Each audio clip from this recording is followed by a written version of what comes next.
Hier, c'était l'UEMOA, mais qu'est-ce que vous en saviez?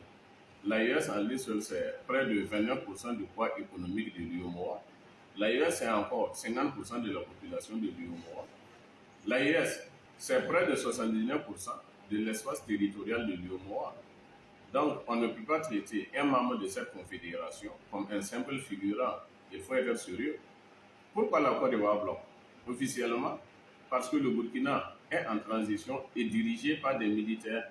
Mais tout le monde sait qu'en réalité, c'est toujours la même mise de la France sur cette institution sous-régionale qui justifie cela. Sinon, comment comprendre? 1. Allez sur le site de l'UEMOA, vous vérifiez. Vous allez voir que le Burkina est à jour de ses cotisations. 2. Tous les emprunts obligataires que le Burkina a émis sous le marché sous-régional a connu un succès astronomique.